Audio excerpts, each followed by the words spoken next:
ओम शांति। गणेश चतुर्थी की सभी भाई बहनों को बहुत बहुत हार्दिक बधाइयाँ हो।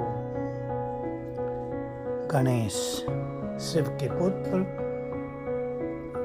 हम सब भी शिव के पुत्र हैं, शिव की संतानें हैं और वे हैं सर्वशक्तिवान। तो उन्होंने हमें भी शक्तियाँ दे दी हैं, हम भी बहुत शक्तिशाली हैं। जैसे गणेश के लिए 3 चीजें प्रसिद्ध हैं। वे बहुत बुद्धिमान हैं, बहुत शक्तिशाली हैं और विघ्नों को नष्ट करने वाले हैं, सिद्धिदाता भी हैं। हमें भी ये याद रखना है, हम भी ईश्वरीय बुद्धि से संपन्न हैं। स्वयं ज्ञान सागर शिव ने हमें सत्य ज्ञान देकर ईश्वरीय बुद्धि प्रदान कर दी है। तो हमारे पास श्रेष्ठ विवेक भी है, ईश्वरीय विवेक भी है और बाबा से बहुत सारे वरदान हमें मिले हैं, वे अविनाशी हैं। तो हम सिद्धिदाता भी बन जाते हैं, उनसे हमें शक्तियां भी मिली हैं। विघ्नों को नष्ट करने की शक्ति हमारे पास है। कोई भी विघ्न आता है जब हम ये भूल जाते हैं कि मैं बहुत शक्तिशाली हूँ और विघ्न विनाशक हूँ, तो विघ्नों के प्रभाव में आकर हम अपनी स्थिति को बिगाड़ लेते हैं। लेकिन रोज सवेरे हमें कुछ चीजें अपने को याद दिलानी है।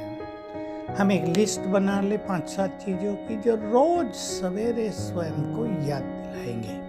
मैं बहुत शक्तिशाली हूँ, विघ्न विनाशक हूँ। जो विघ्न मेरे सामने आया है उसको नष्ट करने की शक्ति मेरे पास है। हमें यह भी याद रखना है, जो लंबे समय से निर्विघ्न जीवन जीते हैं वही विघ्न विनाशक बन जाते हैं। अपने विघ्नों को नष्ट करने वाले भी और दूसरों के विघ्नों को नष्ट करने वाले भी बन जाते हैं। तो गणेश चतुर्थी पर हम सभी अपनी ईश्वरीय बुद्धि पर ध्यान दें, चेक करें, मेरे पास ईश्वरीय बुद्धि है या केवल लौकिक बुद्धि। लौकिक बुद्धि में अभिमान आ सकता है, मैंपन आ सकता है। ईश्वरीय बुद्धि इन सब से हमें मुक्त करती है।